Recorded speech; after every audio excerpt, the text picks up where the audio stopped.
11 September রাজধানীর মহাখালী থেকে গ্রেফতার হন আসাদুজ্জামান মিয়া। এর আগে ঘুষ, দুর্নীতি, বদলি বাণিজ্য, ক্রসফায়ারের ভয় দেখিয়ে অর্থসম্পদ আত্মসাৎ করে গড়েছেন বিপুল পরিমাণ অবৈধ সম্পদ। 2018 সালে জাতীয় নির্বাচনে কারচুপি করতে সব ধরনের সহায়তা করায় ডিএমপির সাবেক কমিশনার আসাদুজ্জামান মিয়াকে অবসরের পর পুরস্কার হিসেবে জাতীয় নিরাপত্তা সেলের প্রধান নির্বাহী পদে বসায় আওয়ামী লীগ সরকার। রাজধানীর প্রতিটি থানার ওসিদের সাথে আলাদা বৈঠক করে সব ওসিদের দলীয় কর্মীর মতো ব্যবহার করতে নির্দেশ দিতেন আসাদুজ্জামান মিয়া।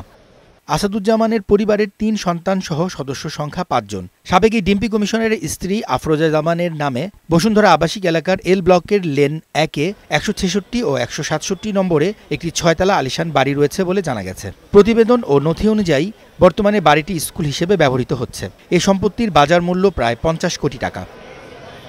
এছাড়াও আসাদুজ্জামানের পরিবারের নিকুঞ্জ এলাকায় অন্তত 2টি বহুতল ভবন, ঢাকা মহানগর ও সাভারে অন্তত 4টি ফ্ল্যাট এবং ঢাকা, নারায়ণগঞ্জ, সাভার, গাজীপুর ও ফরিদপুরে অন্তত 20 একর আবাদি ও অনাবাদি জমি রয়েছে।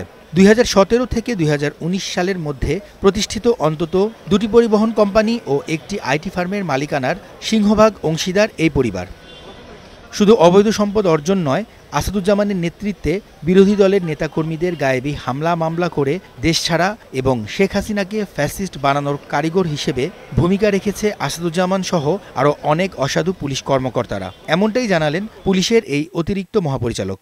আসাদুজ্জামানের মাথা থেকে এই কাজগুলো এসছে এবং এটা এমন ভাবে প্রয়োগ হলো প্রত্যেকটা থানাতে এই কাজগুলো হলো তখন, যে ইউনিয়ন পর্যায়ের নেতা, গ্রাম পর্যায়ের বিরোধী দলের নেতা, জামাত নেতা বা যেই বিরোধিতা করতো তাদের বিরুদ্ধে এরকম হামলা করে যে তাদেরকে দেশ ছাড়া, গ্রাম ছাড়া, বাড়ি ছাড়া করে নির্বাচনের বৈতরণী পার হয়েছে এবং অবৈধ একটা ফ্যাসিস্ট সরকারকে, শেখ হাসিনাকে ফ্যাসিস্ট বানানোর পিছনে ওনাদের একটা ভূমিকা আছে। আসাদুজ্জামানের পরিবার ও তাদের 5 আত্মীয়র অন্তত 200 কোটি টাকার অবৈধ সম্পদ অর্জনের অভিযোগ খতিয়ে দেখছে দুর্নীতি দমন কমিশন দুদক।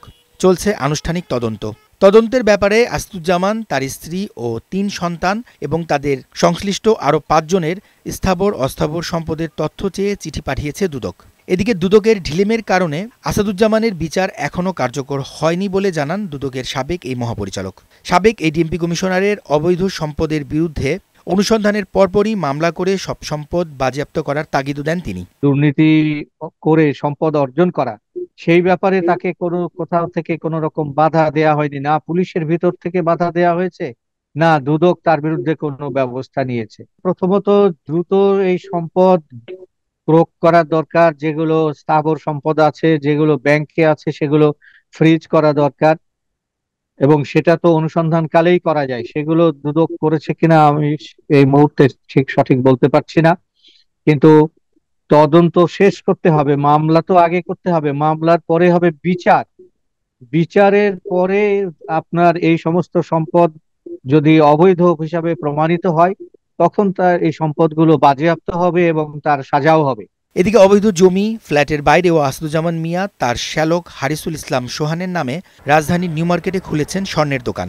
ঢাকা মেট্রোপলিটন পুলিশের 33তম কমিশনার ছিলেন আসাদুজ্জামান মিয়া। চাকুরি জীবনে আয় করা একজন সরকারি কর্মকর্তার কিভাবে এত সম্পদের মালিক হন, এটাই প্রশ্ন। ইমরান হাসান, বৈশাখী সংবাদ, ঢাকা।